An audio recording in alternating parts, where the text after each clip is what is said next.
Hey, good morning. I'm Patricia Murphy. It's Thursday. This is Seattle Now. The Seattle City Council just banned landlords from using software that uses an algorithm to set rent prices. They say it amounts to unfair collusion and rent fixing. But will banning the software really lower the cost of renting in Seattle? We'll break it down with Seattle Times real estate reporter Heidi Groover in a minute. But first, let's get you caught up.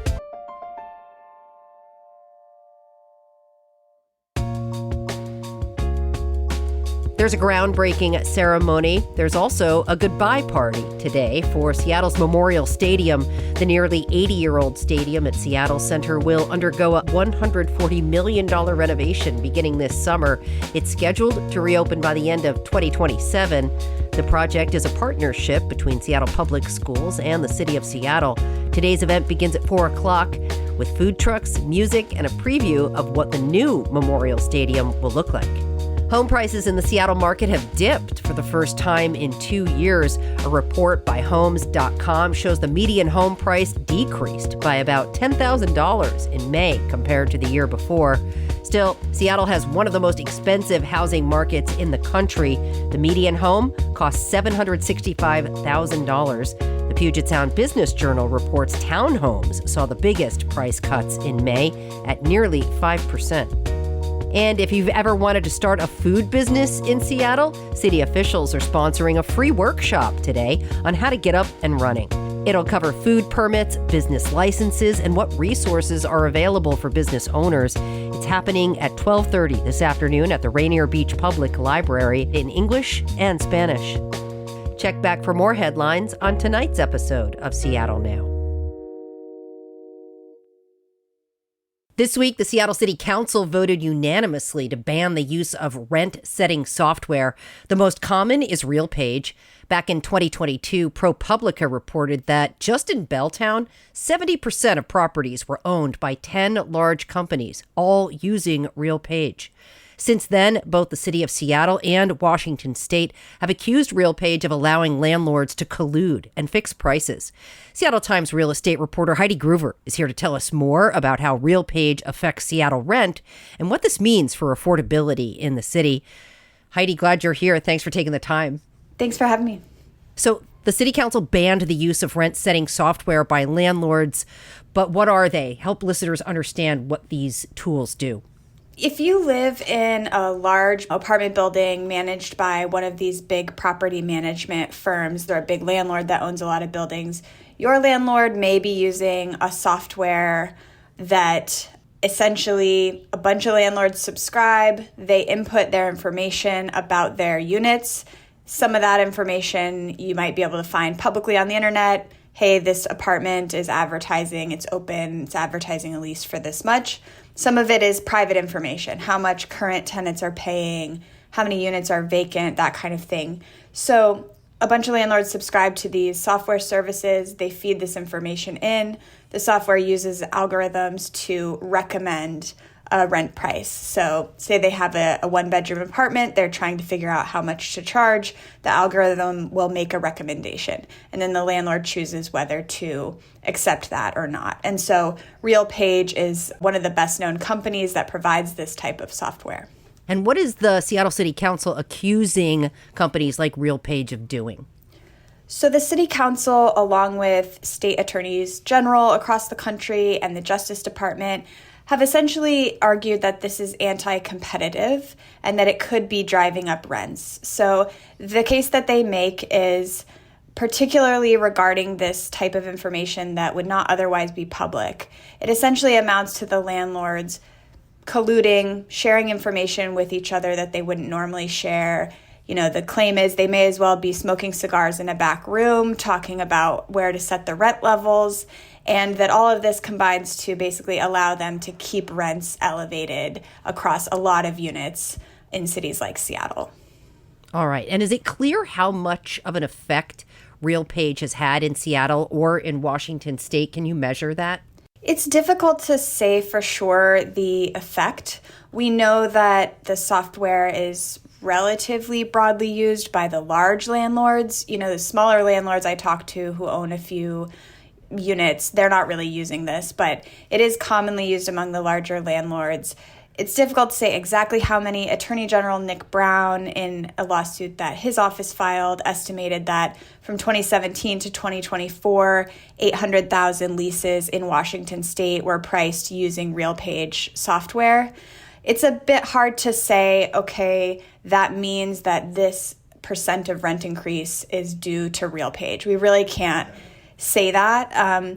You mentioned the ProPublica story. They had an example in Belltown where they found a lot of apartments were using this type of software. They pointed to one building that used the software where rents had gone up 42% since 2012. And, they said that was more than the average for similar buildings in the area. So you will see anecdotal examples like that, but it's difficult to make a broad case that we know exactly how much the rent has increased because of RealPage. What has RealPage said in response to the city council's accusations in Washington state as well? RealPage denies that their software allows collusion or is anti-competitive. They've indicated, they're maybe open to talking with the Department of Justice about changes they could make, but in the broader sense, they say, listen, it's just a suggestion. The landlords don't have to take the pricing suggestion. And in fact, more than half of the time they don't, RealPage says. And, a lot of this information is publicly available. So essentially they argue they're not hurting competition, and there are other factors like the housing shortage that are driving up rents. And they would say not the use of software like they offer. And Heidi, there's that thing about the market will pay what the market will bear. Right now, we're seeing that play out here. That's right. I think in part an argument that the software is okay is that, landlords can't simply continue increasing the rent as high as they want, because at a certain point, tenants will no longer be able to pay, and that's the market responding. At the same time, critics of this type of software would say if a lot of landlords are working together to all raise the rents, then it sort of drives up this idea of what the market will bear, because so many landlords are charging around the same prices. So that's definitely part of the debate over the use of this type of technology. Don't other industries use software algorithms like this? What about other industries? There's an app for everything. Another part of RealPage's response to the legislation here in Seattle and other cities has been that the use of algorithms to recommend prices has become widespread across all kinds of industries. Your grocery store and the airline and whoever else is already using this type of tool, and we shouldn't specifically exclude apartment owners from using this type of technology. Now that the city council has banned this type of software, how will enforcement work, Heidi? So either the city attorney's office or an individual tenant can bring a legal action against a landlord, suing them for allegedly violating this law. The law allows up to $7,500 in penalties per violation. So we'll really have to see how many cases we see, how they play out in court, how, easy or difficult it is to bring a claim under this law. You mentioned that a lot of this information is publicly available. Are there workarounds that landlords could use here? It's hard to say for sure. You could imagine landlords simply calling one another, doing market surveys, asking around for this type of information.